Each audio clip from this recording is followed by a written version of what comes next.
అవని stories. అవనికి పొడవాటి జుట్టు ఉండేది. ఆ జుట్టంటే అవనికి చాలా ఇష్టం.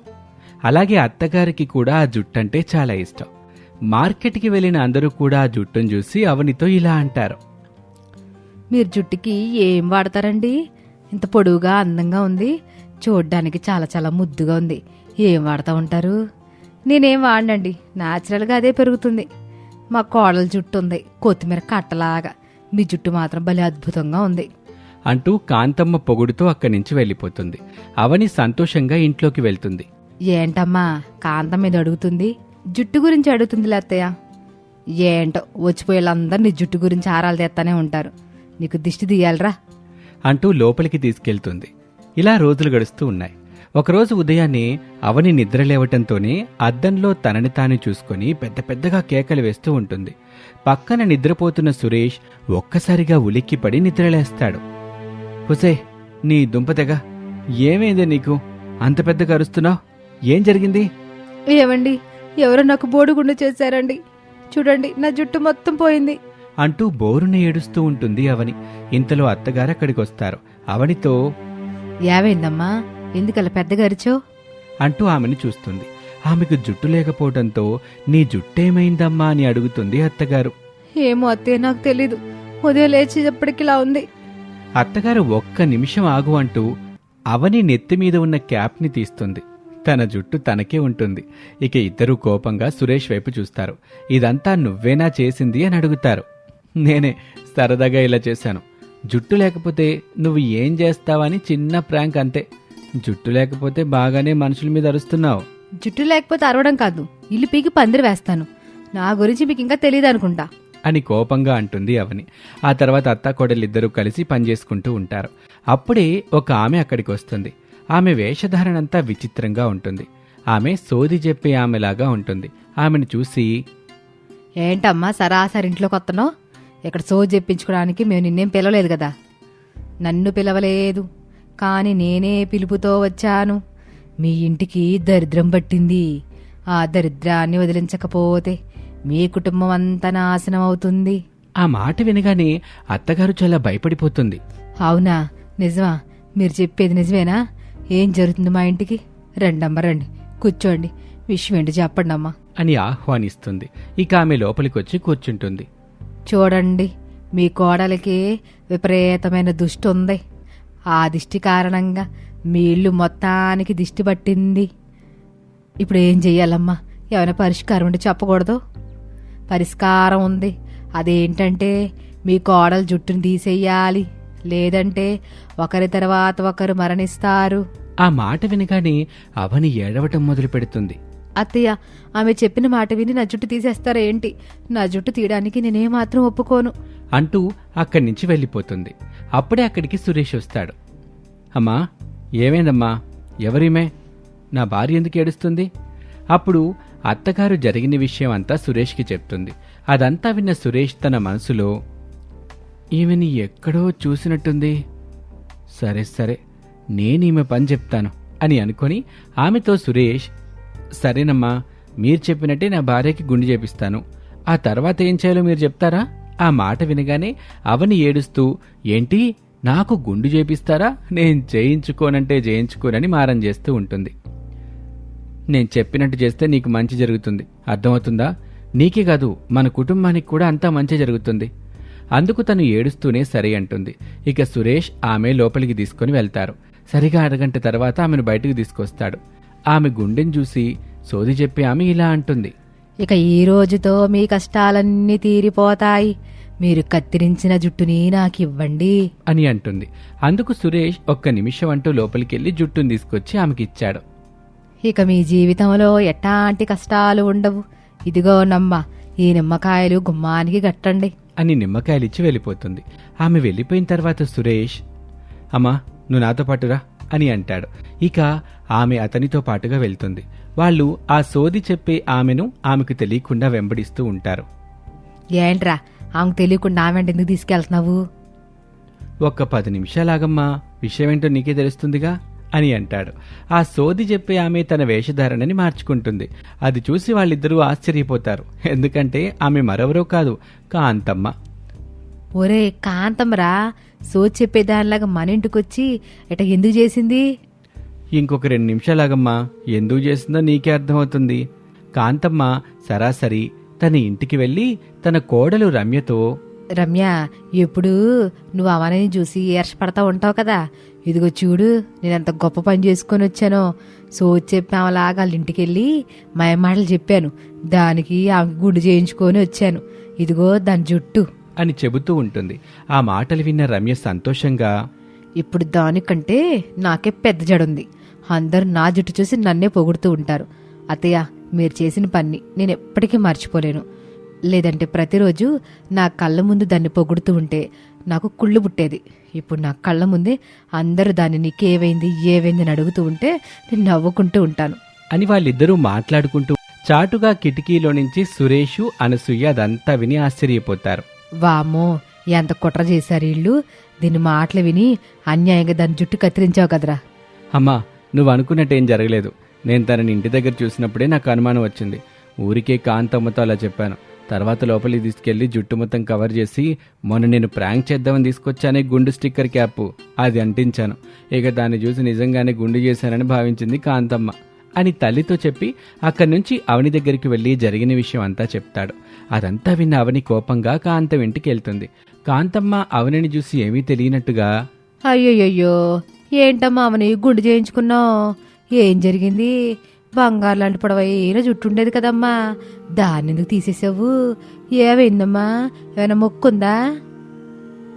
అవును, మొక్కే తీర్చడానికి వచ్చాను అంటూ క్యాప్ తీసేస్తుంది. తన జుట్టును చూసి వాళ్ళిద్దరూ ఆశ్చర్యపోతారు. ముసల్దానివి, నీకే అన్ని తెలివితేటలుంటే నా భర్తకి ఎన్ని తెలివితేటలుండాలి? నీ వేషాలు నా భర్త కనిపెట్టాడు. అసలు ఇలాంటి కుళ్ళు బుద్ధి మీకెందుకు పుట్టింది? ఏం మాట్లాడుతున్నావమ్మా? నువ్వు మాకేం అర్థం కావట్లేదు. అప్పుడు సురేషు, అనసూయ ఇద్దరూ అక్కడికి వస్తారు. జరిగిన విషయం అంతా చెప్తారు.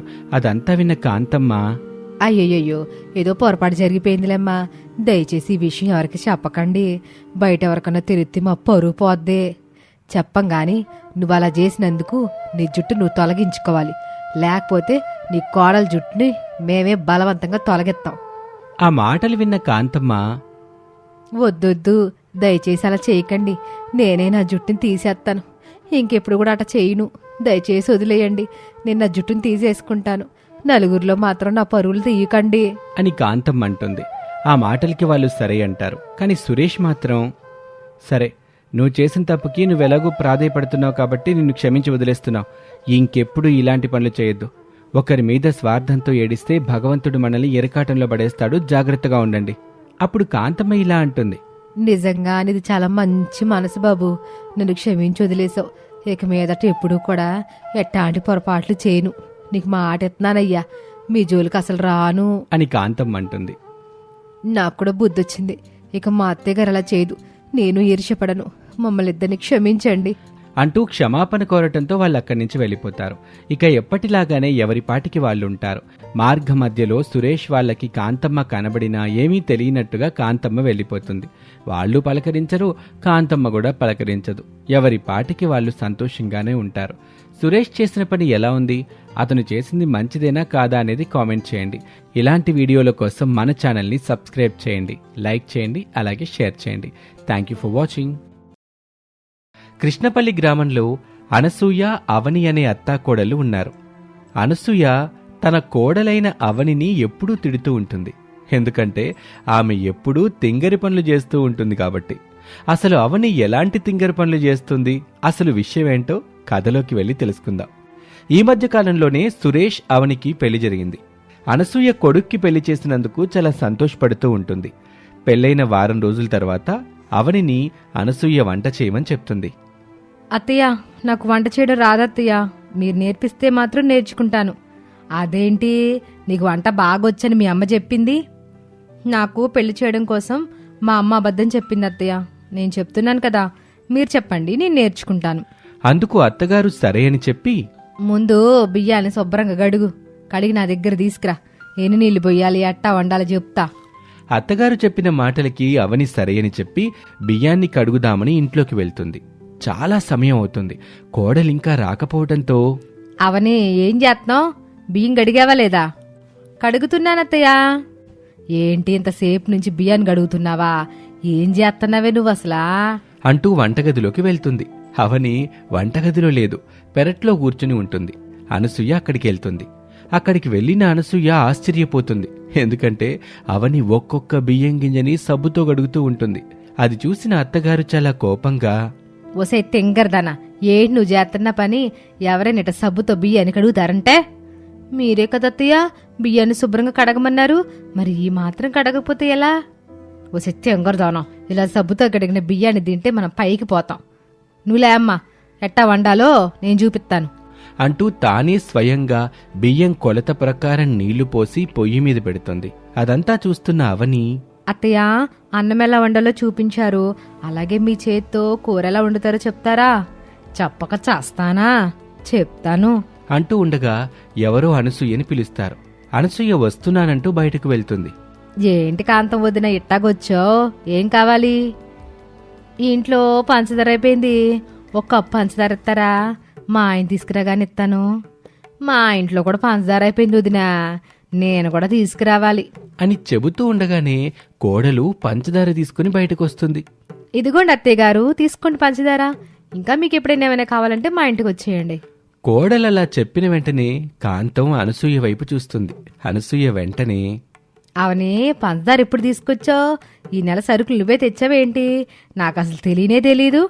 మీరే కదత్తయ్య పొద్దున తీసుకొచ్చారు, మర్చిపోయారా?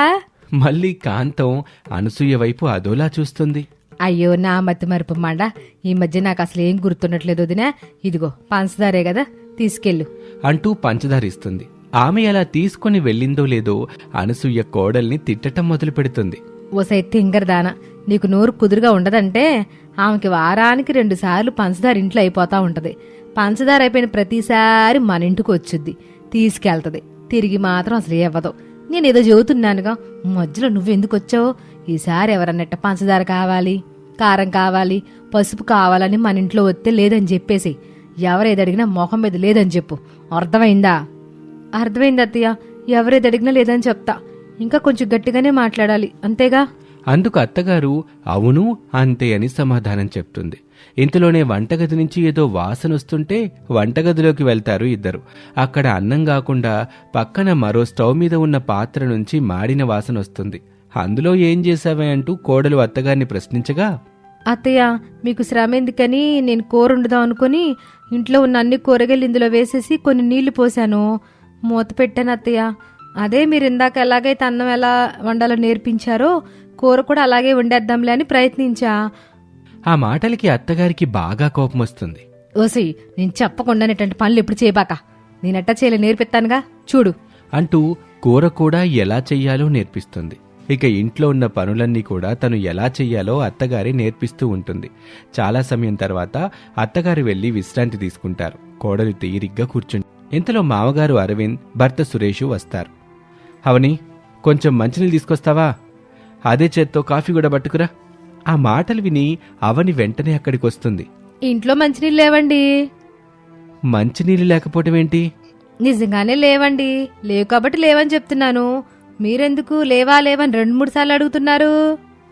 సరేలేమ్మా, నేను వెళ్ళి తీసుకొస్తానులే గాని నాకు కొంచెం కాఫీ పెట్టివ్వమ్మా.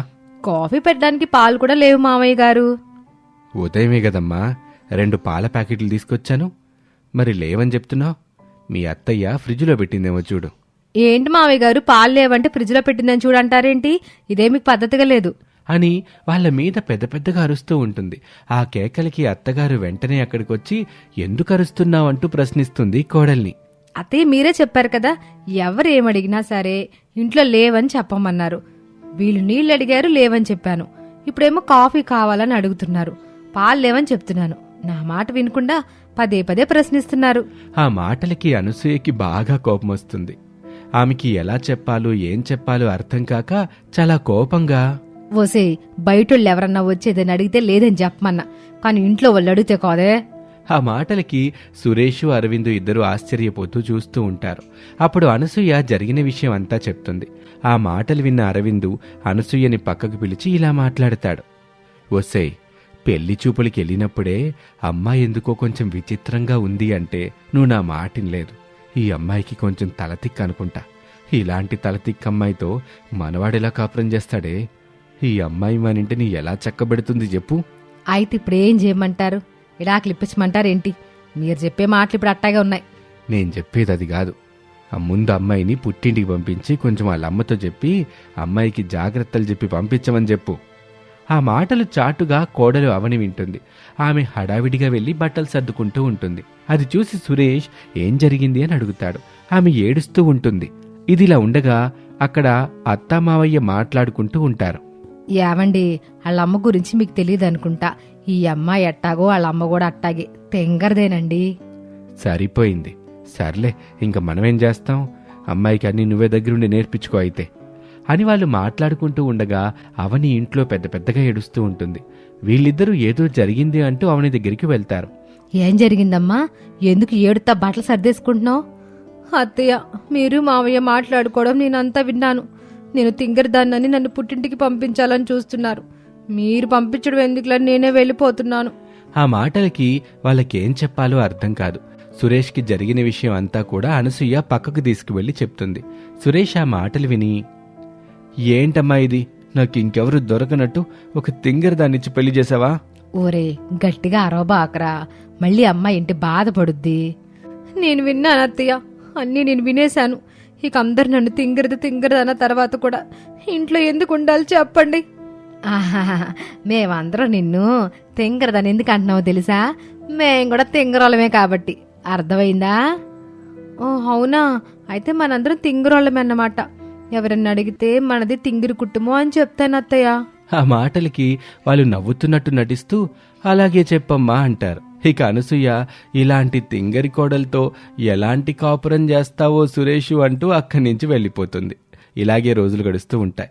అనసూయ అవనికి ఎలా ఉండాలి, ఎలా ఉండకూడదు అన్నీ వివరంగా చెప్తూ ఉంటుంది. అవనిలో కొద్ది కొద్దిగా మార్పు వస్తూ ఉంటుంది. కొన్ని రోజులకి పూర్తి మార్పు కనిపిస్తుంది అవనిలో. ఇక అప్పటినుంచి అవని తింగరి పనులు చేయటం లేదు. ఏదో అడపాదడపా మాత్రమే చిన్న చిన్న చిలిపి పనులు చేస్తూ ఉంటుంది. ఈ విధంగా అత్తగారు తింగరి కోడల్ని మంచి కోడలుగా మార్చుకొని సంతోషపడుతుంది.